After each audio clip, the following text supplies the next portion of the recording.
Hello friends, welcome to my YouTube channel competitive maths. अगर आप किसी भी बैंक एग्ज़ाम, गवर्नमेंट एग्ज़ाम की तैयारी कर रहे हैं तो चैनल को ज़रूर सब्सक्राइब कीजिए। यहाँ पर मैं आपको क्वांट, लॉजिकल रीजनिंग, मैथमेटिक्स के क्वेश्चंस, पिछले साल के क्वेश्चन पेपर्स में से बहुत easily step by step solution समझाती हूँ। IBPS, RRB, PO and clerk का prelims are due in the month of August. So let's start with very important question from this lot.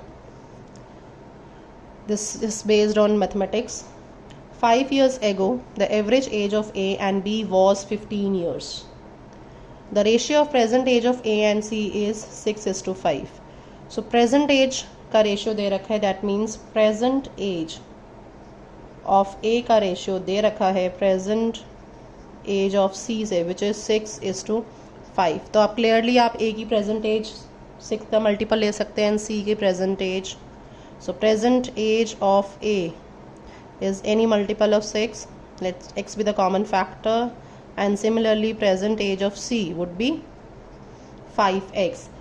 So let's read further. If B is 4 years younger than C, so what will be the present age of B?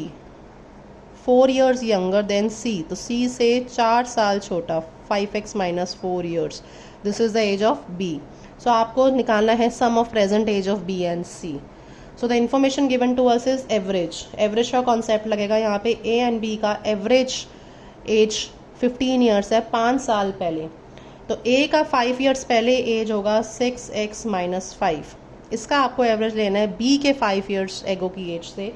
B का present age है 5x minus 4.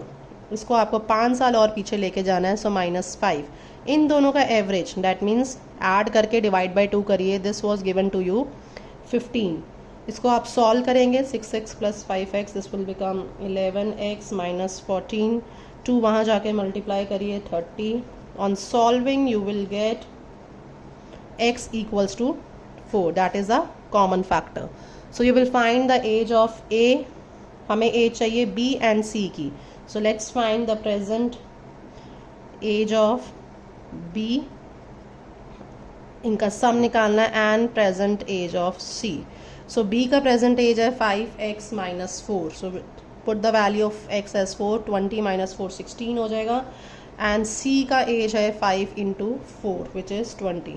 So 16 plus 20, the answer is 36, which is C part. I hope the solution is clear. Please like the video. Thank you so much.